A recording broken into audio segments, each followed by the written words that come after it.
അലാവുദ്ദീനും അത്ഭുത വിളക്കും.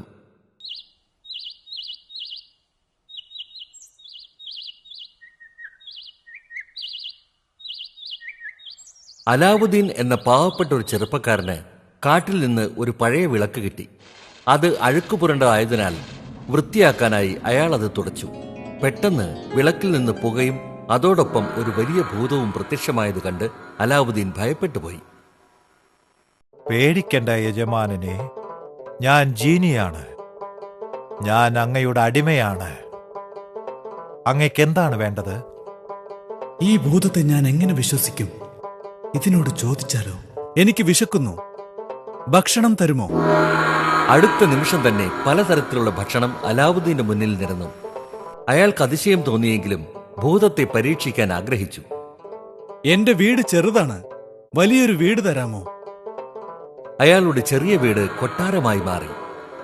ഈ കൊട്ടാരം മതിയോ യജമാനനെ, അതോ ഇതിനേക്കാൾ മെച്ചപ്പെട്ടത് വേണോ? മനോഹരമായ കൊട്ടാരം. നന്ദി ഭൂതമേ. എപ്പോഴും ഞാൻ അങ്ങയെ അനുസരിക്കും. അലാവുദ്ദീൻ തന്റെ മാതാവിനോടൊപ്പം സന്തോഷത്തോടെ ജീവിച്ചു.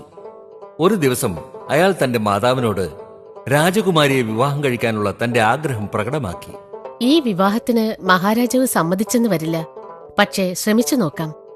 മഹാരാജാവിന് കാണിക്കയായി എന്തെങ്കിലും കൊണ്ടുപോകണം. അലാവുദ്ദീൻ വിളക്ക് തുടച്ച ഉടനെ ഭൂതം പ്രത്യക്ഷമായി.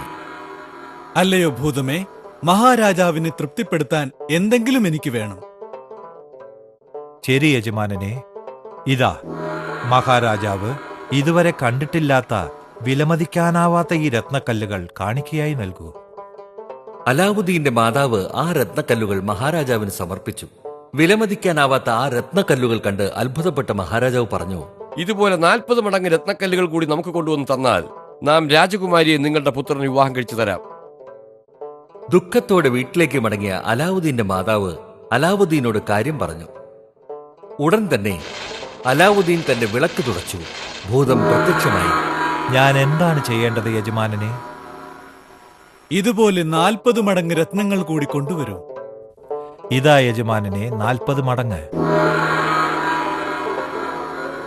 മഹാരാജാവിന് 40 മടങ്ങ് രത്നക്കല്ലുകൾ കൂടി കാണിക്ക വെച്ച് അലാവുദ്ദീൻ രാജകുമാരിയെ വിവാഹം കഴിച്ചു. എന്തൊക്കെ ആവശ്യം നേരിട്ടാലും ഭൂതം അലാവുദ്ദീന്റെ സഹായത്തിനുണ്ടായിരുന്നു.